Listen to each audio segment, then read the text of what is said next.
Welcome to পদ্মুত academy. আমি পিন্টু ঘোষ। আজ বর্ষণ মুখর দিনে বানর এবং তৈলাক্ত বাঁশ সংক্রান্ত গাণিতিক সমস্যা নিয়ে পৌঁছে গেছি। এটা একটা অঙ্ক, বাঁশ এবং বানরের। এই ধরনের অঙ্ক যে কোনো সরকারি চাকরি পরীক্ষার মধ্যে থাকে। তাহলে একটা অঙ্ক করলে কিন্তু তোমরা প্যাটার্নটা জেনে যাবে এবং প্রত্যেকটা অঙ্কই করতে পারবে। এখানে কোশ্চেনের মধ্যে শুধুমাত্র ডিজিটগুলো হয়তো পাল্টে দেওয়া হয়, বাকি পুরো প্যাটার্নটা সেম থাকে। ঠিক আছে, তাহলে দেখো কোশ্চেনে কি বলা হয়েছে। একটি বানর একটি তৈলাক্ত বাঁশ বেয়ে উপরে উঠতে লাগলো। বানরটি যদি 1 সেকেন্ডে 5 মিটার ওঠে এবং পরবর্তী 1 সেকেন্ডে 1 মিটার নেমে পড়ে, তাহলে 25 মিটার উঁচু বাঁশের মাথায় উঠতে বানরের কত সময় লাগবে। তাহলে দেখো এরকম একটা বাঁশ আছে, এই বাঁশটার উচ্চতা বলে দেওয়া আছে 25 মিটার। তাহলে এইখান থেকে এতটা পর্যন্ত হচ্ছে 25 মিটার।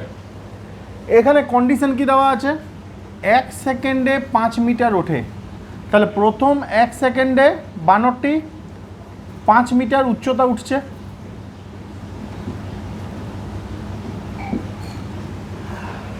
এবং পরবর্তী 1 সেকেন্ডে 1 মিটার নেমে পড়ে। অর্থাৎ আর 1 সেকেন্ড পরে কন্ডিশন কী থাকছে, 1 মিটার নিচে নেমে যাচ্ছে। তাহলে 2 সেকেন্ড পর বানরটি কতটা উচ্চতায় থাকছে, 5 - 1 = 4 মিটার। তাহলে এইভাবে প্রতি 2 সেকেন্ডে 5 - 1 অর্থাৎ 4 মিটার করে বাঁশটার মধ্যে বানরটি চেপে চেপে যাবে। অর্থাৎ প্রথম সেকেন্ডে 5 মিটার উঠবে, পরের সেকেন্ডে 1 মিটার নেমে যাবে, আবার পরের সেকেন্ডে 5 মিটার উঠবে, আবার পরের সেকেন্ডে 1 মিটার নেমে যাবে। তাহলে এইভাবে চলতে থাকলে দেখো 1 সেকেন্ডে 5 মিটার উঠছে। তাহলে উপর দিক থেকে যদি আমি 5 মিটার বাদ দিয়ে দিই, এই 5 মিটার বাদ দিচ্ছি, এটা আমি পরে আসছি কী কারণে বাদ রাখলাম। তাহলে বাঁচলো কত মিটার বাঁশটার মধ্যে, বেঁচে থাকলো 25 ছিল, সেখান থেকে 5 গেলে 20 মিটার বাঁশটা পড়ে থাকছে। তাহলে এই 20 মিটার যাওয়ার জন্য ওই 1 সেকেন্ডে 5 মিটার উঠছে, পরের সেকেন্ডে 1 মিটার নামছে। এই রকমভাবে 20 মিটার উঠতে বানরটার কতটা সময় লাগবে সেটা আমরা ফার্স্ট বের করব। তাহলে 2 সেকেন্ডে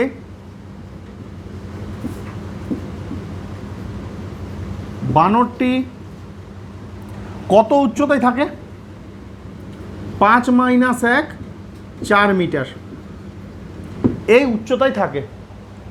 তাহলে 2 সেকেন্ডে বানরটি 4 মিটার উচ্চতায় আমাদের থাকছে। তাহলে আমাদের যেহেতু 20 মিটার উঠতে সময় কতটা লাগছে সেই সময়টা বের করব। তাহলে আমরা উল্টো দিক থেকে যদি হিসাব করি, 4 মিটার চাপে 2 সেকেন্ডে, তাহলে 1 মিটার চাপবে 2/4 সেকেন্ডে। তাহলে 20 মিটার চাপবে 2/4 × 20 অর্থাৎ 10 সেকেন্ডে। তাহলে বানরটি 20 মিটার উচ্চতা, 1 সেকেন্ডে 5 মিটার উঠছে, পরের সেকেন্ডে 1 মিটার নামছে। এইভাবে 10 সেকেন্ডে বানরটি 20 মিটার উচ্চতা ট্রাভেল করছে। ঠিক আছে, তাহলে দেখো আমাদের এই 5 মিটারটা কেন ছেড়ে রেখেছিলাম, কারণ দেখো শেষ পর্যায়ে যখন বানর পৌঁছে যাবে, প্রত্যেকটা অঙ্কে কিন্তু এইভাবেই থাকে, শেষ পর্যায়ে যখন 5 মিটার উঠে যাবে তোমার মনে হবে তারপর আরও পরের সেকেন্ডে 1 মিটার স্লিপ খেয়ে নামবে।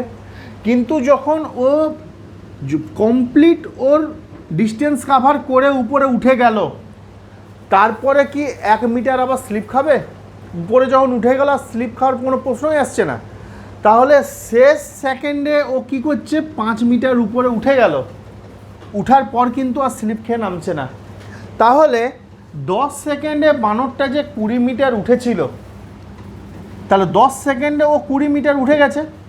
পরের 1 সেকেন্ডে কী হবে, 10 + 1 সেকেন্ড অর্থাৎ 11 সেকেন্ডে বানরটা কী করছে, 20 + 5 = 25 মিটার উঠে গেল। আমার যতটা উচ্চতা ছিল বাঁশটা, সেই উচ্চতাটা ও কাভার করে নিল। কাভার যখন হয়ে গেল আর কিন্তু স্লিপের কেস আসছে না। এই জায়গাটাতে অঙ্কটা টুইস্ট ঢুকে আছে, এই জায়গাটা যদি বুঝে যাও তাহলে কিন্তু অঙ্কটা ভুল যাবে না। পরের যে 5 মিটার থাকলো সে 5 মিটার তো ও 1 সেকেন্ডে কাভার করছে, সেই জন্য সে বাসের একেবারে উপরে উঠে গেল, আর কিন্তু স্লিপের প্রশ্ন আসছে না। তাহলে পুরোটা ডিস্টেন্সটা কাভার করতে যতটা সময় লাগছে, কতটা লাগছে, 10 + 1 অর্থাৎ 11 সেকেন্ড। প্রত্যেকটা অঙ্কে দেখবে এইরকমভাবেই থাকবে, লাস্ট যে ডিস্টেন্সটা থাকবে সেটা কিন্তু উঠে যাওয়ার পর কিন্তু আর স্লিপের কথা চিন্তা করবে না, ওটাই অ্যান্সার শেষ। তাহলে আমাদের 25 মিটার উঁচু বাসটা উঠতে মোট সময় লাগছে 11 সেকেন্ড। ঠিক আছে, ধন্যবাদ।